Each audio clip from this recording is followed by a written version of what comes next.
Hey, fans of freedom and open discussion, I'm heading over to Substack, and there's an ad-free audio and video version of The Adam Carolla Show that's going to be waiting there.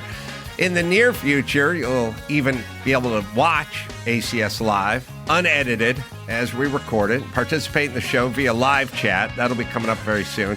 You'll also get an ad-free version of the Adam Carolla and Dr. Drew Show. You'll also get an exclusive to my new podcast, Beat It Out, where I share unpolished ideas with my comedian buddies. The first series of episodes is going to be Jay Moore. You'll get all this and more for the low, low price of $9 a month, a pittance for all we're going to bring you. Subscribe now at adamcarolla.com/Substack, and I'll see all of you in our new speakeasy called Substack.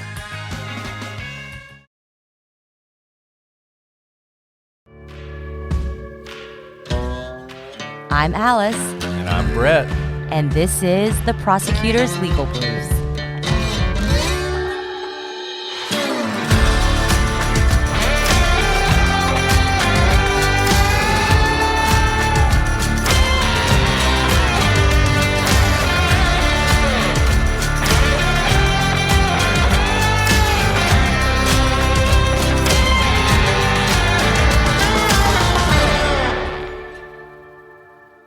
Welcome back to the Prosecutor's Legal Briefs. I'm your host, Alice, and I'm joined, as always, by my deadly co-host, Brett.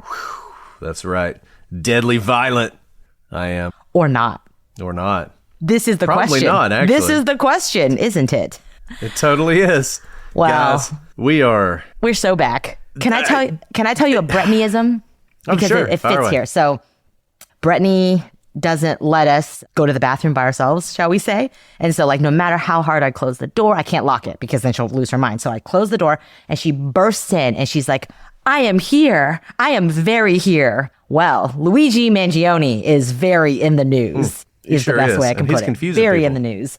And it's confusing, guys, because a lot of you are like, what's happening? Did he not murder him? Have we already decided the case that he didn't murder him, even though we saw it happen? What is happening? Is he getting the death penalty, Brett? What's happening? I mean, I will tell you, we're going to talk tonight about the most confusing area of the law.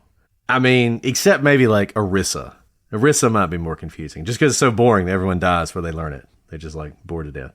But this is criminal law. In criminal law, this is the most confusing, nonsensical, non-logical area of the law that we're going to talk about tonight. And that's really interesting because so many times when we talk about the rules of evidence and other things about criminal procedure that are either judge-made or legislature-made, even though they like spring out of like your constitutional rights, there's like a line of reasoning you can follow it. And we're always like, this is why hearsay exists. This is why there are exceptions.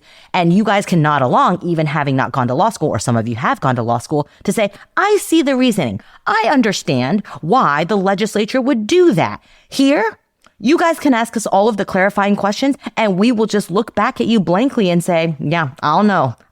So you're about to get a little incensed because this is an area of the law that is highly important and only comes up basically in the most egregious types of cases like this one. And we don't have good answers for you because this is the law. Yeah, I mean, it really is. And we're going to talk about two rulings that came down last week or this week. I don't even know what time it is anymore.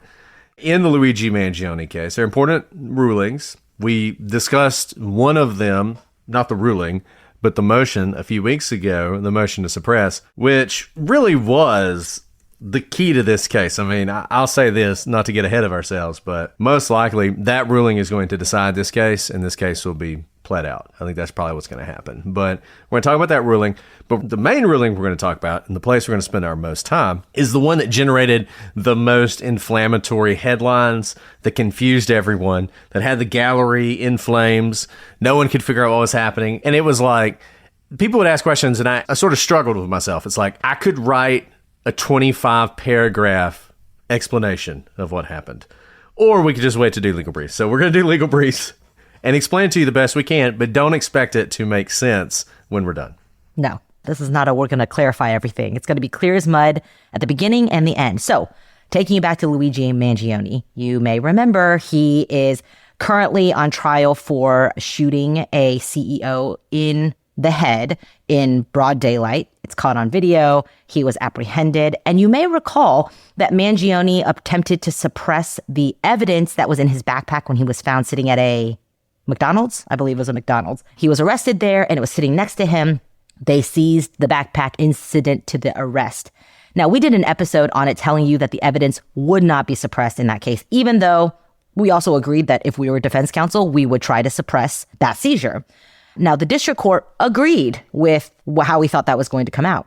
First, the district court found that the officer's safety during the arrest justified the search. This was a man who had just shot someone point blank to death in the middle of a very public area and then evaded arrest and gave a false name at the time he was arrested. So, officer safety justified the search.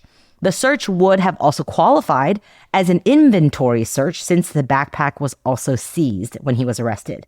So the discovery was also inevitable of the things in his backpack, as the feds had a search warrant that would have allowed them to search it. So all of these things put together is like, look, they had a right to search it, they had a right to seize it, and even if for some reason they didn't, there's all these layers that would have allowed them to do it. And let me just say, I feel like there are sort of litmus tests out there for where you get your legal information. Because as we've said before, of all the areas of sort of the press, I feel like the legal press is the least capable of delivering accurate information to people. I'm not saying they make it up or they're lying or they're just trying to get clicks with whatever. I'm not saying that, but it's either because the journalists who are covering it don't really understand it or the podcasters aren't really lawyers, but this was so obvious. It was so obvious that this motion to suppress was going to be denied. There wasn't a question. The law is so clear here.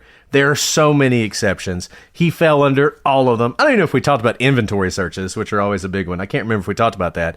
But basically, I think we talked about it with respect to cars. Yeah. If you get pulled over and you don't have a license or your tag's expired or something and your car has to be towed, which in most jurisdictions, if there's no one to drive the car, it has to be towed. Well, guess what? They can search your whole car. Just because it has to be towed, it's an inventory search because it's a liability thing. That's the excuse. You can't, for example, like what if they towed your car and there was like a kidnapped girl in the back of the trunk and they left it in inventory if she was alive at the time.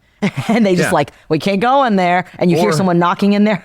Less dramatically, your laptop's in the trunk and someone steals it. And now you're saying my laptop was in the trunk. And they're like, what are you talking about? We didn't see a laptop. And so they do an inventory search for kidnapped girls and for laptops and gold bars or whatever, that might be in the trunk. And so that way they list it all. And then when you get your car back, you get all your stuff back too. Well, guess what? If they find cocaine while they're doing the inventory search, fair game. Doesn't matter if they had a warrant. Doesn't matter if they had a probable cause to search it. Same thing with a backpack. They would have inventoried it. So they could search it. I mean, this was just a slam dunk. So if anybody told you the whole case is riding on this, he's so close to being released, this is going to be it, he's going to get out of... Anybody was telling you that, then just consider maybe not giving that person so much credence in the future, because this was an easy one. This one was straightforward, unlike the next issue we're going to discuss. Okay. So the charging issue. As you may remember from our many other legal briefs, how there are different jurisdictions, the federal and the state system. They are separate jurisdictions. And if you're charged in one, it doesn't cause double jeopardy if you're charged in the federal case. So the federal case, Mangione was charged with 4 counts. Interstate travel for the purpose of stalking. You need that interstate nexus, by the way, when it's a federal crime. Of stalking his victim, Brian Thompson, causing death in violation of 18 U.S.C. section 2251A1A and 2261B1.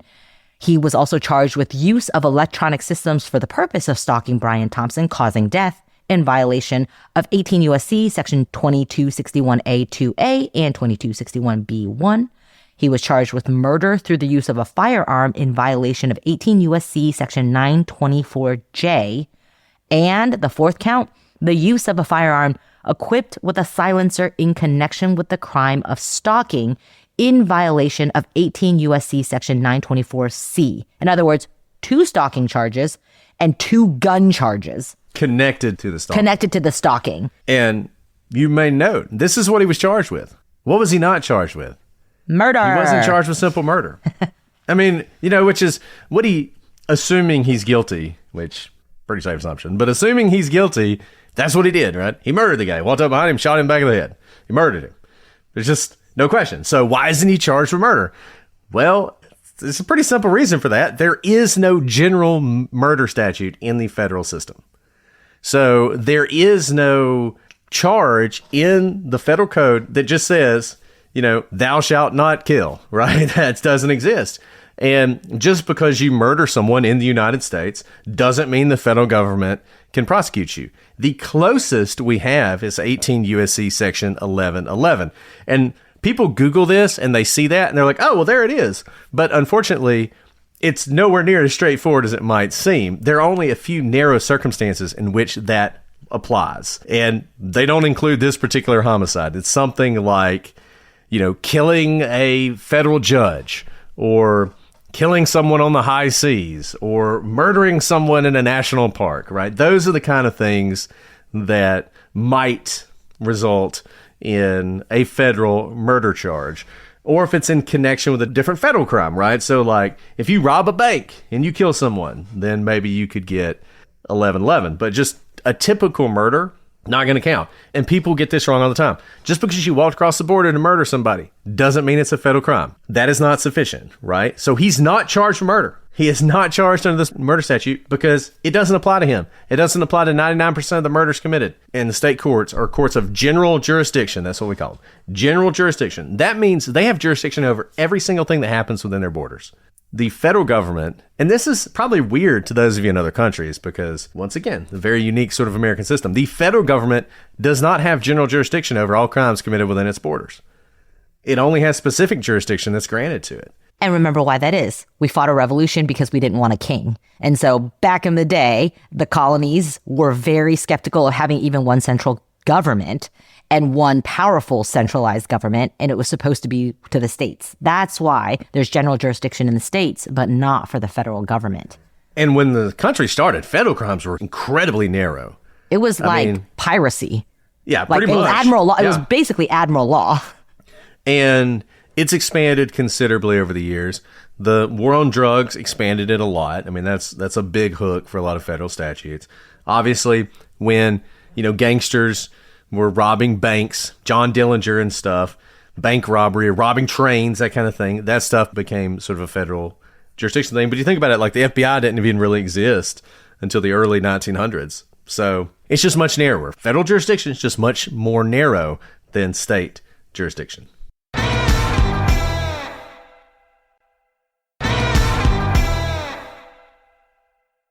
So the interesting thing, what we've been talking about the federal charges, just because obviously there is no murder charge on the felony charges, doesn't preclude him from being charged with murder by the state.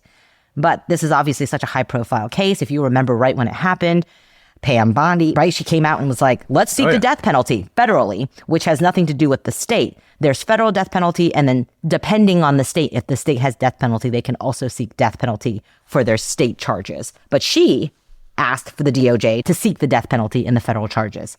And you can do that in a roundabout way. So just to sort of recapitulate this, yes, you can be charged with murder under the federal system in incredibly specific circumstances. Okay? So yes, murder for hire. You hire someone to go kill someone. That's one. I have seen one of those. I've defended one of those. Won the appeal on those. Those exist, but they are very narrow.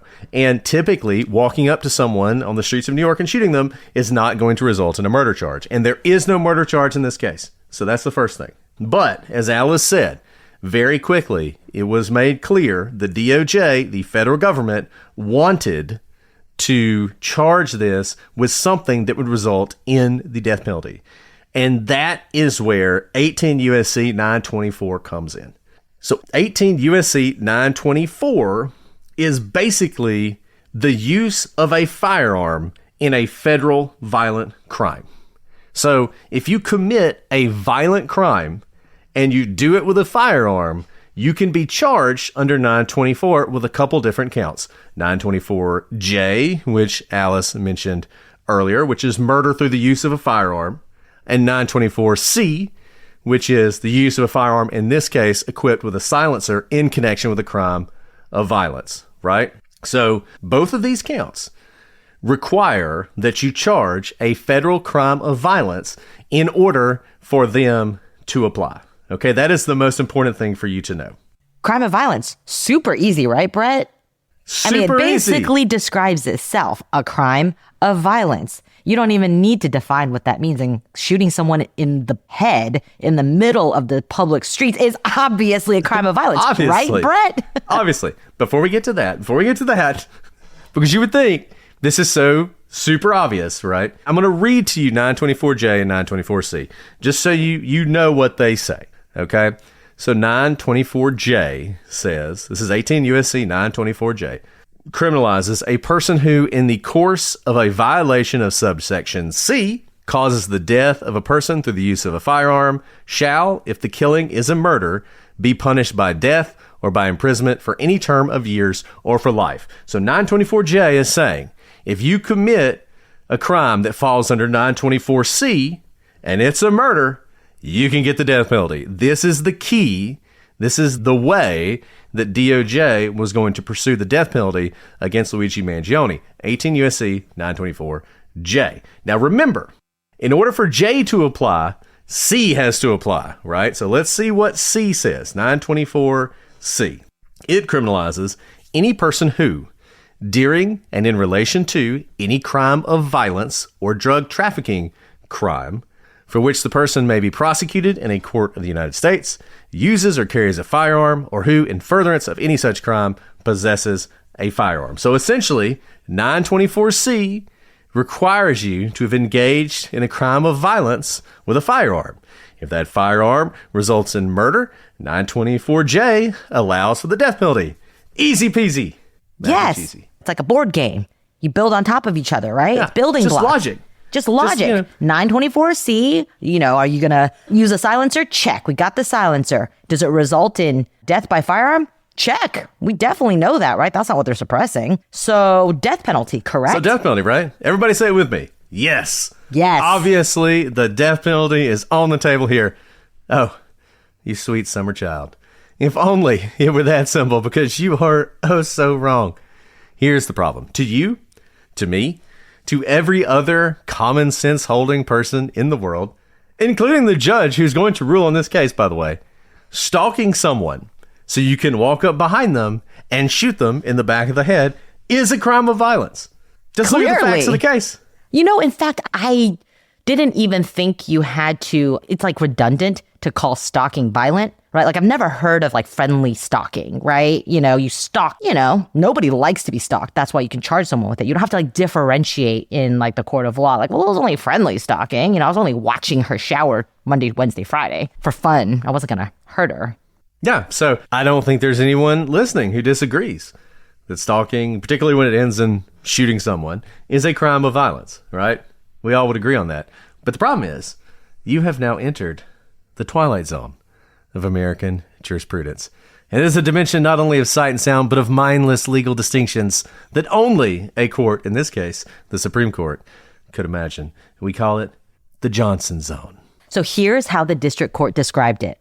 The court wrote, the defendant is charged with selecting a stranger to be killed based on his employment, carefully planning the killing, including identifying where and when the selected victim would be most vulnerable, traveling across multiple states to carry out that killing, and then gunning the victim down on a public street in Midtown Manhattan, using a handgun equipped with a silencer.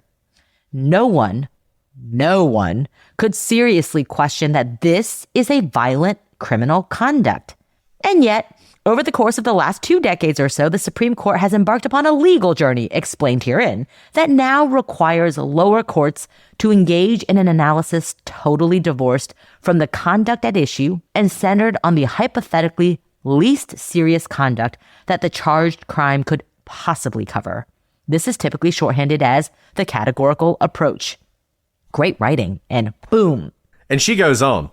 Like, if you read this opinion, she just hammers the Supreme Court.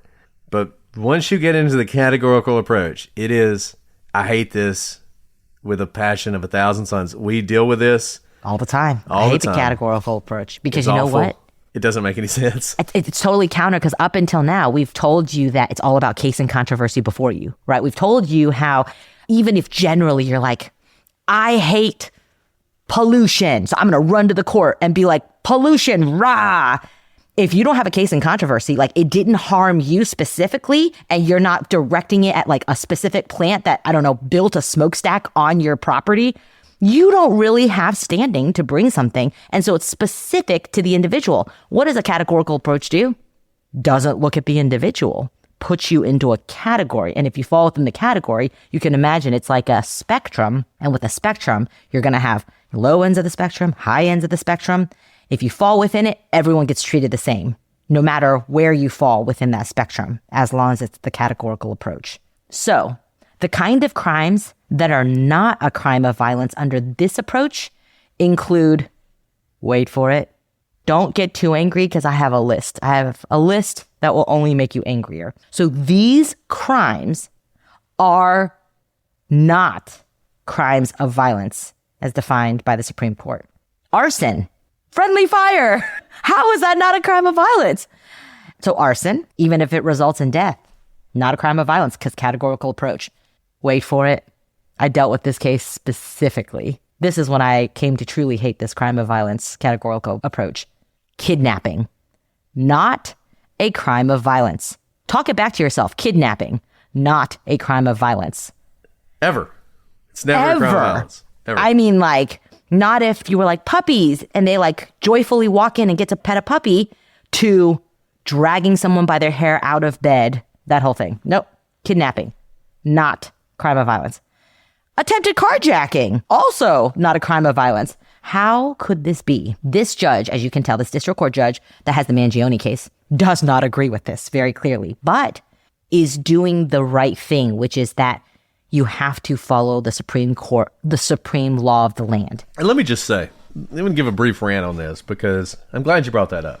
This judge has been excoriated online by people who do not know what they're saying. They don't know what they're talking about, or they do, and they're being disingenuous. One of the two. And people have said, oh, she's a Biden judge. She's soft on crime. She probably thinks what he did was right. This is an activist opinion. Like all this other crap. This judge clearly disagrees with this. Disagrees with this entire line of precedent. But she's doing what she is required to do under the law, which is follow the Supreme Court and apply it faithfully. And unfortunately, whether you think Luigi Mangione he's so cute, he's so beautiful, I just want to marry him, or if you think he should be executed, the fact of the matter is the categorical approach has to be applied here, and the judge was forced to follow this line of precedent. So by the way, when you are a district court judge and you like absolutely disagree with the Supreme Court, I keep saying this, the supreme law of the land, this is actually the correct approach. She's faithfully applying the law, coming out with a conclusion that she personally disagrees with. But then she also writes why she thinks it's kind of ridiculous that the categorical approach exists for crimes of violence. So she can spout off all she wants in the opinion, but the ultimate holding has to be faithful to the law. And that is what she does here. So what is she basing this on? Because she clearly disagrees with it. So in Johnson versus United States, which is, go read it, 559 U.S. 133, 2010 case, the Supreme Court held that in order for a crime to be a violent crime for the purposes of 924C, it must be one that by definition involves force. So it's possible to imagine a scenario in which the predicate crime can be committed without the use of force. And it's not a crime of violence, and 924C does not apply. So that's why the judge said, these specific facts are clearly violent in criminal conduct. But what the Supreme Court said in Johnson is, put on your rainbows and puppies hat and think of any possibility. This is what we tell jurors not to do, by the way. Not any possibility of a crime where you can do the crime without using force. So arson, kidnapping, attempted carjacking, those all fall within, there is a world in which force wasn't used. If that's the case, you can imagine in your la-la land, force isn't used, then it's not a crime of violence for purposes of 924C. And just for those of you out there, I mean, I want all of you to take a moment, because this is such an instructive case. I want all of you out there to take a moment Think about who was on the Supreme Court in 2010 and think, who was it who wrote this opinion? What soft on crime, namby-pamby judge wrote this opinion? I want you to, all of you, take a moment and guess. Everybody guess. Okay, did you guess? The answer? Antonin Scalia. Scalia. This is a Scalia opinion with Alito in dissent. So it is his textualist. This is textualism to a fault. To a fault. And it's funny because what it also is this an example of a case that they take step one, and it's like, if you want the slippery slope argument in Supreme Court jurisprudence form, it is this case. Because they take this step with Johnson, and then they go a little bit further in a case called Davis, and then they just fall off a cliff with a case called DiMaia, and they just keep going, and it gets worse. Every time it gets worse and worse, right? So for a while, the thought was, well, okay, fine, but if committing the crime is a crime of violence, then an attempt must also be a crime of violence, right? Well, God love him. Then we have Justice Gorsuch, right? Who, I don't know what it is about Gorsuch, but he is the most libertarian justice you're ever going to see. Like, he barely believes in criminal law. And he doesn't. When he got the opportunity, he doesn't believe in it. He doesn't. I mean, yeah, truly, he doesn't. Like, yeah, he probably doesn't. So when he got the opportunity to deal with that, he's like, no, hold on. If you can imagine a scenario. So here's how we got to attempted carjacking. It's not a crime of violence. So imagine there's someone stopped at a red light and you're a carjacker and you got your gun and you form the mental decision, I'm going to take that car. And you start walking towards the car and you pull out the gun and you're right up on the person and they're looking at their phone. They don't even notice that you're coming, and you're getting ready to point the gun at them. And right as you get ready to knock on their window and say, get out of the car, you get hit by a bus. You didn't complete the carjacking, right? And the person you were going to carjack had no idea it was even going to happen. Light turns green. They drove on. They never even knew, but the police see you on like a camera, right? And they're like, that guy was about to carjack that person. So they arrest you. They charge you with crime of violence. Well, because that scenario involves no violence and no use of force, therefore, the attempted carjacking is not a crime of violence. And so when that decision came down, of course, then you have all these people who file their 2255s, their habeas corpus motions, saying, I was convicted of a crime of violence and given this hefty sentence, and I now need to be, you've got to get rid of that. That sentence has to go away. You guys, when we say the floodgates open, the floodgates open, like entire rainforest disappeared overnight because of the paper that was being printed. Oh, it was awful. When it happened, it was awful. I can remember when DiMaia came down, which is like step 3 of this. I think we all fell on the floor. We're like, no. And I was in the Eastern District of Virginia at the time, and it was like everybody there, we basically were there all night writing responses to all these things that came in because there were so many. And like people were trying to coordinate. And the one that I'll never forget, though, the attempted carjacking. So these guys, they carjack a guy, pull him out of the car, beat him, pistol whip him, right? Pistol whip him. I think they even shoot him, right? Throw him out of the car. They get in the car and the car won't start. So they've taken the guy out. They've gotten in the car. But the final element of a carjacking is you drive the car away. That's like the last thing you have to do. So they couldn't drive it away because the car didn't work. So they got charged with attempted carjacking. They got lit up on their sentence. And then this opinion comes down and they're like, sorry, you have to vacate this. And I'm having to file these motions that basically say we have no argument because attempted carjacking is not a crime of violence anymore. And it doesn't matter that they shot a guy, beat a guy. It doesn't matter what they did. Their actual conduct doesn't matter. The 11th Circuit tried to say this. Like after one of these opinions, I can't even remember which one it was. The 11th Circuit comes out with an opinion that's like, you know what? This whole categorical approach thing was stupid from the beginning. From now on, we're just going to look at the conduct.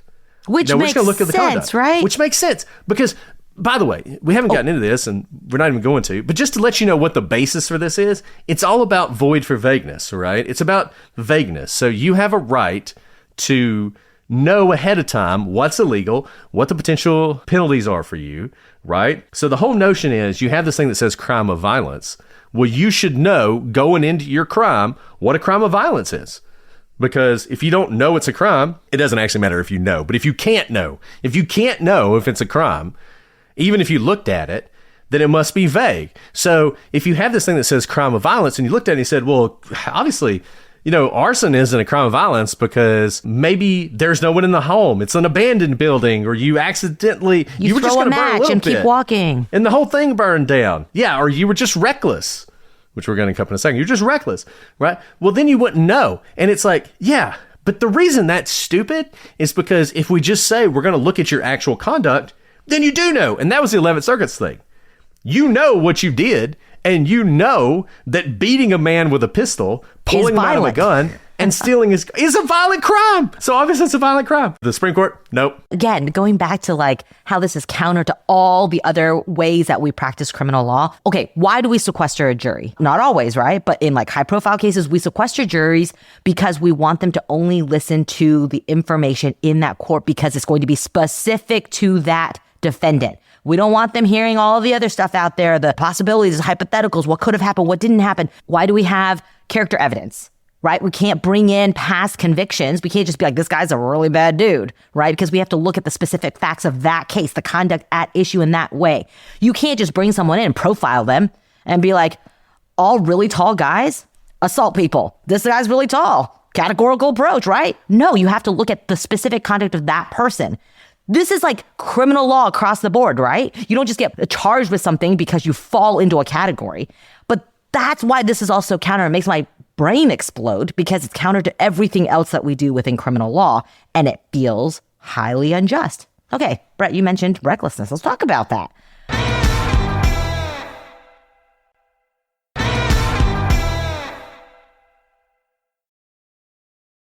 Obviously, these crimes if you can imagine that they have, no force to them, there's obviously the other end of the spectrum where they could be violent. So the Supreme Court then said, any violence that does occur must go beyond recklessness. So if it's violent, but the violence could be caused by recklessness, then 924C does not apply. I mean, What? I don't even understand what that means. So, and then it gets even worse because then you get into the whether a statute is divisible. So if you think about murder, a murder statute, right?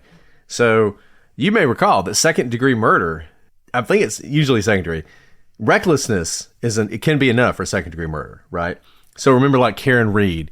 If Karen Reed's drunk and she throws her car into reverse to scare John O'Keefe, doesn't intend to hit him, but does hit him and she's reckless in doing so, she can be guilty of murder too. Well, under the federal system, that thus would not be a crime of violence because you could accomplish it through recklessness. Only murder one would be a crime of violence. Any murder below that, let me just restate that.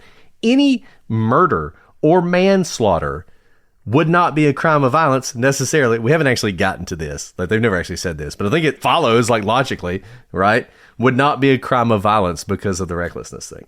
And so you see that the recklessness, kidnapping's one where you could kidnap somebody by tricking them, right? What I just said, the puppies thing. Yeah, right? The puppies thing. So you just trick them. Well, since you could do that, then as Alice said, if you beat someone and drag them out of their house, that's not a crime of violence because you could do that. And so the same thing. If the action you take could have just been reckless violence, not intentional violence, then it's not going to be a crime of violence. And that's what's happening here. That's why we get where we get. Now, she writes a 30-something page opinion, right? You can go through the whole thing. You can read it. Congratulations if you get to the end and understand it fully, because it's hard to understand, even if you're well-versed in this stuff. But pretty much everyone agrees that stalking can be accomplished without the use of force. And even if force is used, it could potentially be reckless force. And the government, they tried to sort of push back on this, but frankly, the arguments they're just not really there given the case law. Now, Alice and I were talking about this beforehand. I think this is worth appealing just to once again force the Supreme Court's hand on this, because it is my hope that at some point 5 justices force them to say the ridiculousness. This is unworkable. Unworkability is a reason to overturn a prior precedent. We talk about stare decisis, but... And to make them, be faced with these are good facts to challenge it as well. It's so ridiculous. We have always said bad facts make bad law. When you follow it to the logical end, now Scalia is no longer on the court. Alito might explode still. He was replaced by Gorsuch, though. I know. So it's not even, no, it's not even better. with respect to this particular Well, the jurisprudence. key is actually that Ginsburg is not on the court. So really, it would come down to Amy Coney Barrett, because basically, as this has gone, justices have peeled off. DeMaio was a 5-4 opinion. Now you have Amy Coney Barrett. Who knows what she would think about this? But if she goes the other way, you could imagine a 5-4 decision with Gorsuch in the dissent, and that fixes this, tries to fix this. I don't know. Like, it's a mess, as you can see. Okay. So this is complicated. This is confusing. You may still be confused. You may be scratching your head. I don't understand what's going on. If you are, fully understand that.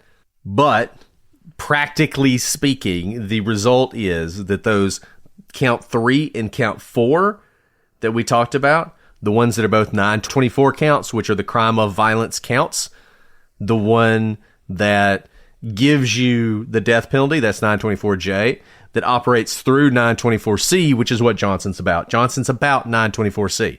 And you can't get 924J unless stalking is a crime of violence under 924C. Since stalking is not a crime of violence, the stalking charge remains. You get the stalking charge. This is really all about punishment. But you lose 924J and you lose 924C. And the practical effect of that is the maximum sentence for stalking that results in death is life. It does not include death. So the practical effect of this is the death penalty is off the table as far as the federal charges go in this case. It is also off the table in the state court. I don't know if New York still has a death penalty. If they do, they will never use it again. Used it. Yeah. Yeah. So I don't think they'll have the implementation to even carry it out. If they do still have it. At this point, Mangione is not facing death penalty. Now, I will tell you what I would do if I was the federal government. I would appeal this, and then I would immediately go to Mangione and be like, plead guilty, and we'll give her the appeal. We'll say, your life will be saved. Like, still use the death penalty as a bargaining chip, but not because you have it, but because you might get it, right? And, I mean, the suppression decision is devastating to him. And you had the judge here saying how horrible his conduct was and how obviously criminal it was and violent it was, right? Like, this judge is not thinking highly of Mangione. So Mangione's only hope is like jury nullification. So somebody who just thinks he's oh so dreamy, so therefore it's fine that he killed someone. Which unfortunately in this day and age is very possible. Right. Or someone who thinks, well, I agree with his politics, so therefore it's fine he killed someone. Unless he can get that, the evidence is going to be overwhelming now that the suppression motion has failed. So that's his only hope. I don't think you can get 12 people like that. So really, it makes a lot of sense for him to plead guilty. It will not surprise me if he does, but we'll see.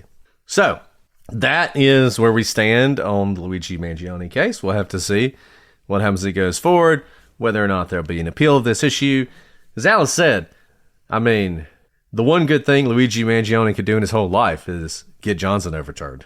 So maybe that's what'll happen. Maybe this is it. Maybe this is the vehicle for that to happen, but we'll just have to see. But as the law stands, this is absolutely the correct opinion. Whether you agree with it or not, it is absolutely the correct opinion. And the judge's hands were tied. Like, she had to do this. If she had gone the other way, she just would have been reversed. Some judges don't care about that. I mean, some judges are fine being reversed, but it would have been a huge waste of judicial resources and everything else, because what would have happened then, he would not have been immediately appealable for Mangione. And he would not plead guilty.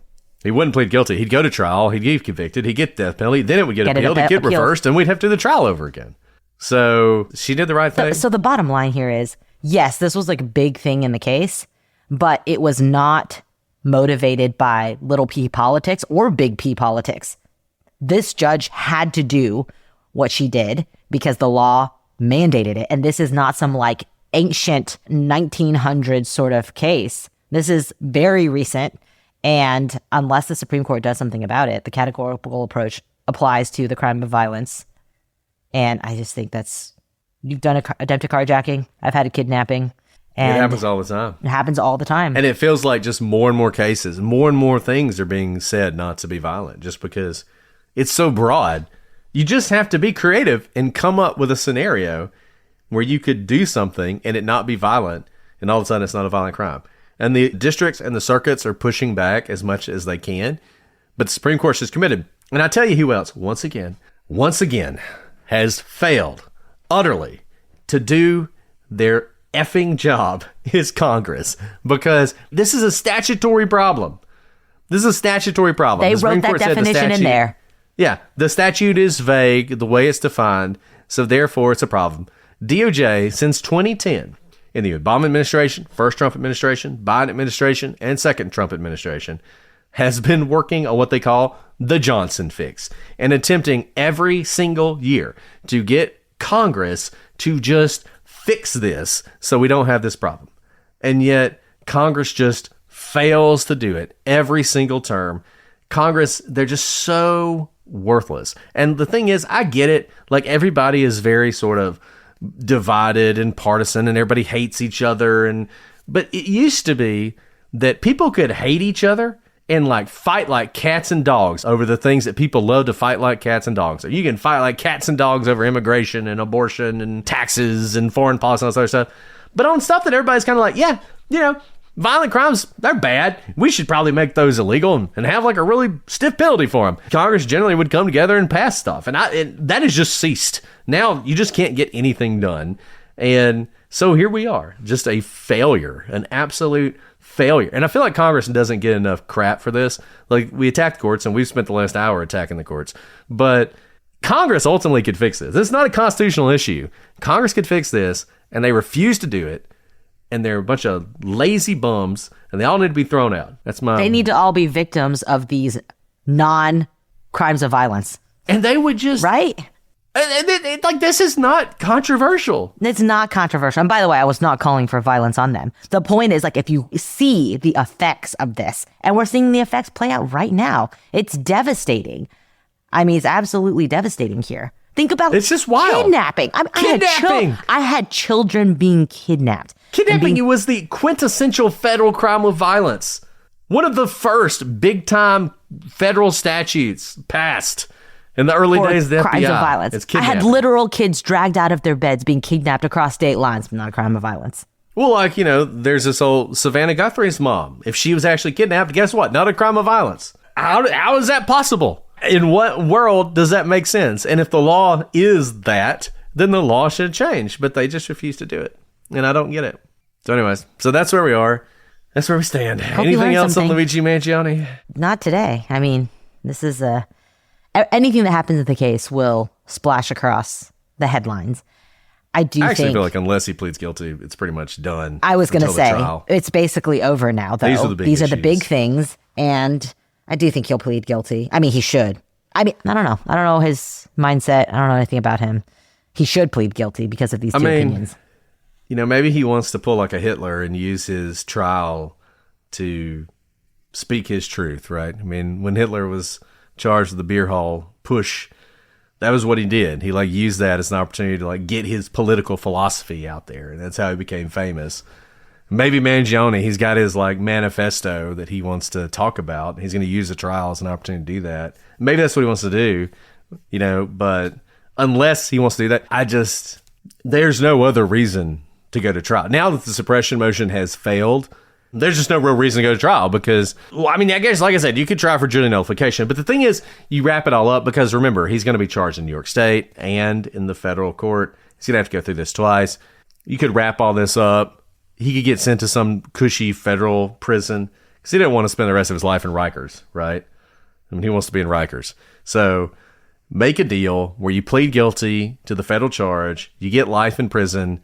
You can still write your manifesto or whatever. In your allocation, it's sentencing. You can talk about all the reasons you did what you did or whatever. That's probably what's going to end up happening. A universal plea that deals with all the charges would be his best way out.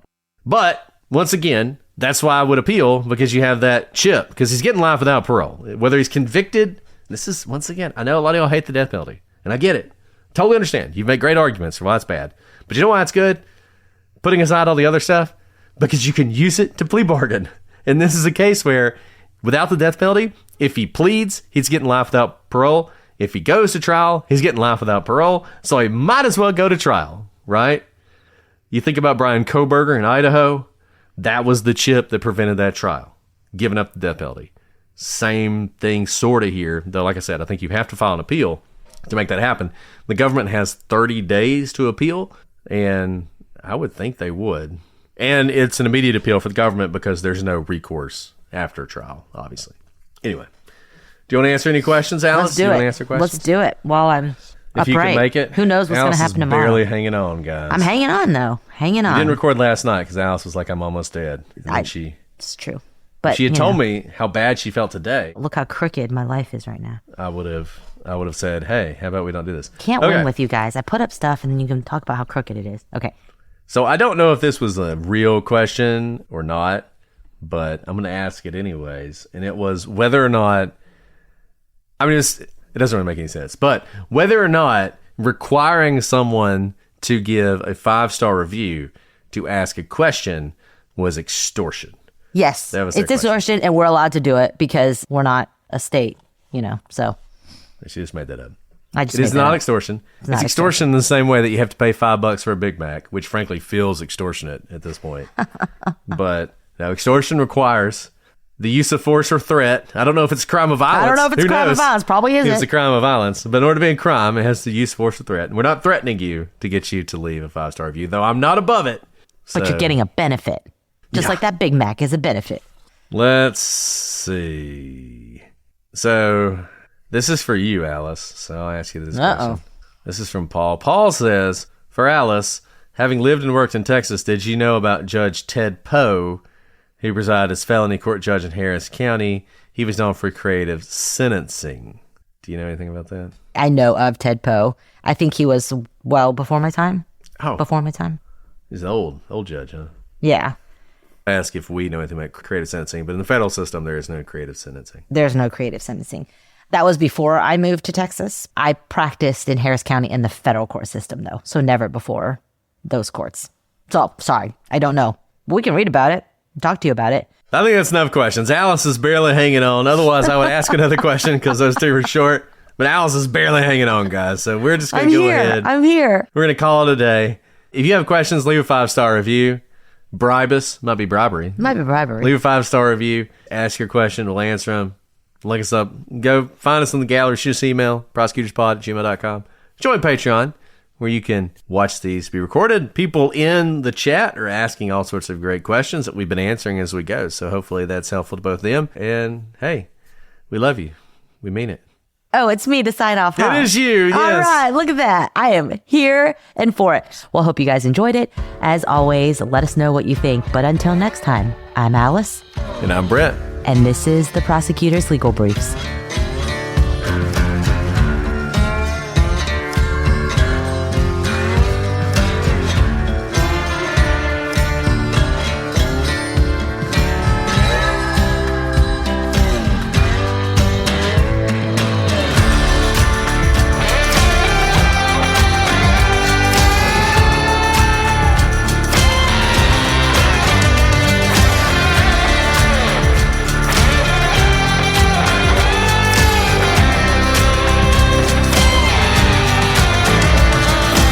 And this is a good opportunity to talk about how murder's not a federal crime.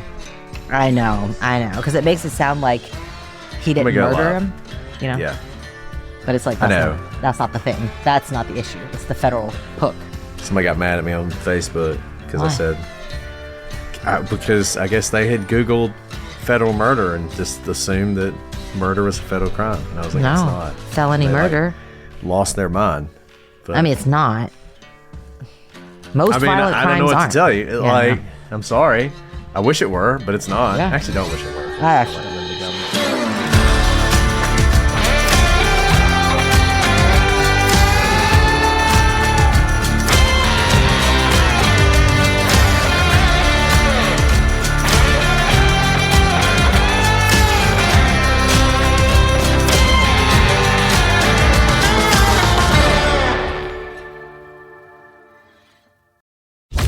TV has thousands of free movies and TV shows. What?